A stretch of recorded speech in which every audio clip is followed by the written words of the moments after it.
Hey guys, welcome back. Let's check on the pumpkin situation. And I see I have little trees growing here. Sometimes the chow will do that.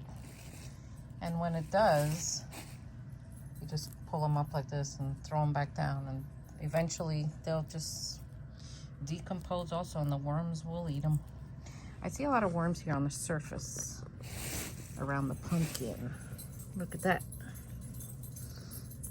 Well, hi, Olive. Olive came to visit. So let's see. They are so close to the surface, these worms. Look at that. They look really nice.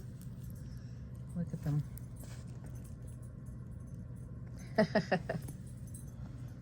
There's a bunch down here. So as you can see, red wigglers are surface eaters. Europeans are too, but they usually go a little deeper. But European red wigglers, yeah, they're surface eaters. So let's lift this up and see what's going on. Olive is snooping around in here. Well, look at them there. They're really close to the walls here. Wow. They're really enjoying the microbes that are starting to break down this pumpkin. They're so active.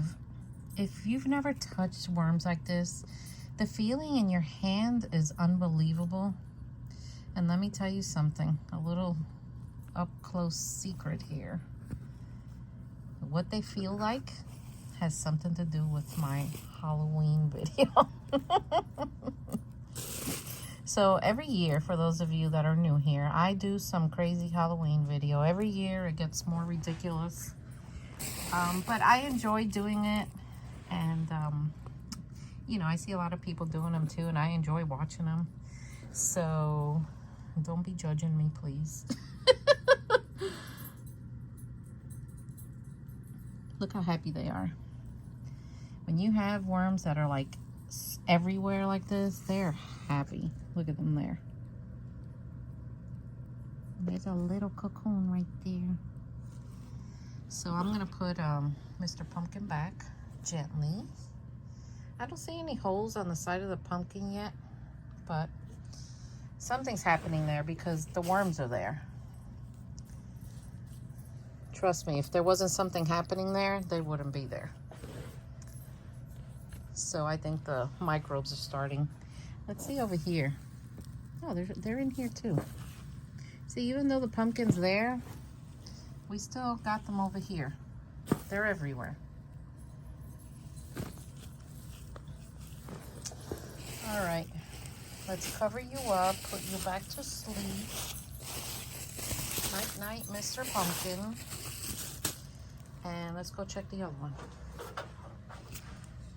All right, let's see.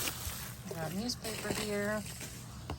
Worms love to eat your newspaper. So this is the second bin. Now these nursery bins, I have 6 of them. And I label them 1, 2, 6. Ooh, look at that. They're right under the newspaper. Oh. Wow, there's a lot in there. Red wigglers have amazing appetites, even though they're the smallest. But my red wigglers get chunky because I feed them my worm chow that I make here in the wormery. So the recipe is in my video. I'll link it above.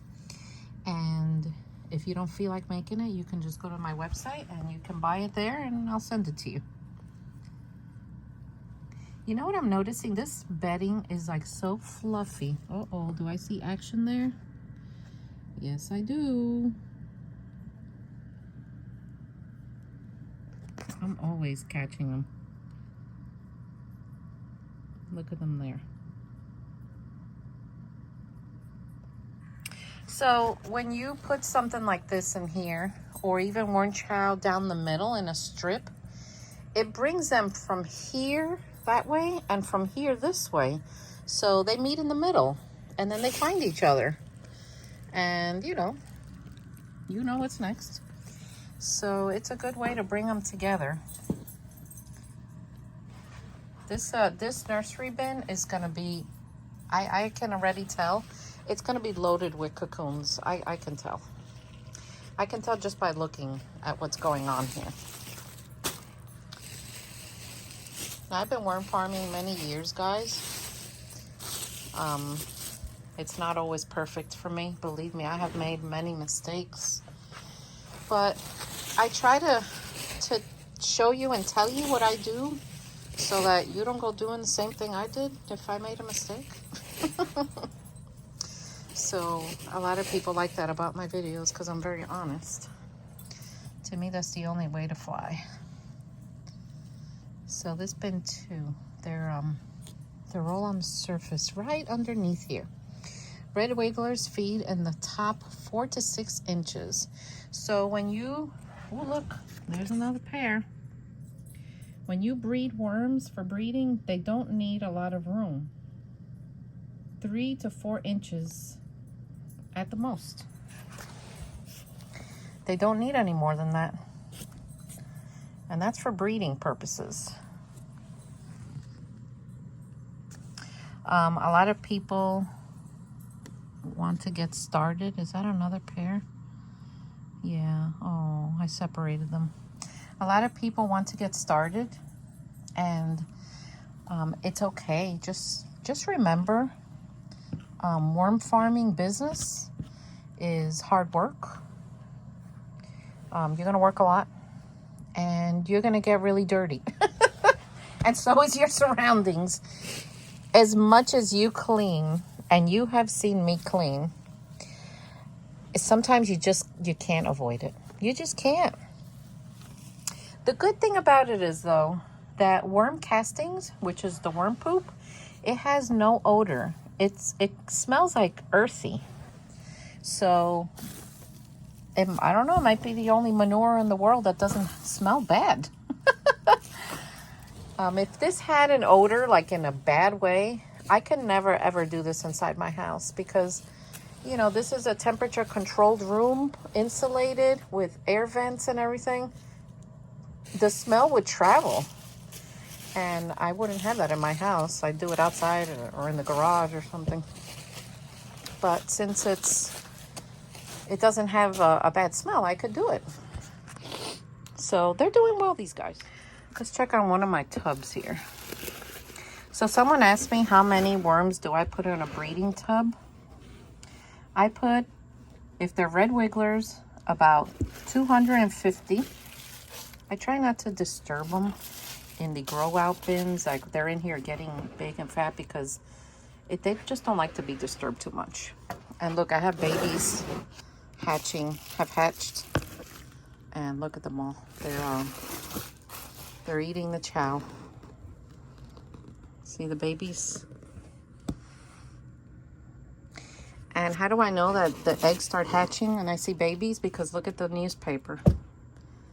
Once I see them start eating it, then I know that they're there and it's time to feed them. Red wigglers, about that many. So, and that's, that's an approximate number because my red wigglers are chunkier than others that I see. So it would be less quantity, to get that many in there. You can't overload a bin. If you overload a bin, they're not gonna reproduce for you. They're just not. It'll take forever, and they won't do it. They won't do it for breeding purposes. They'll regulate. There's nothing happening in here yet. Worms are self-regulating. So if they think that they have too many, they're not going to breed, and some of them will start dying off. And you don't want that. So that's why we put that many. European night crawlers, since they're bigger worm, usually, I put in one of these breeding bins, one of the tubs, not these giant things, I put about 150 European night crawlers. And if I were to do African night crawlers in one of those tubs, which I have, I would put about 50 adult ones. These are all adult worms with the clitellum ready. Don't put babies in there because honestly, they're not going to do anything until they get that clitellum. They need that clitellum for breeding. So yeah, so that's what's going on. It is Saturday night and I worked today and I got home a little while ago. So tomorrow's Sunday. I'm going to do some more work in here and I'll bring you along with me. Yeah, this is coming along the way I want it to come along. It just takes time for me to map it all out. And there's my sifter. So guys, I hope you enjoyed this video. Like and subscribe. And go see my other channel, The Composting Worm Lady. And I'll see you all next time. Take care.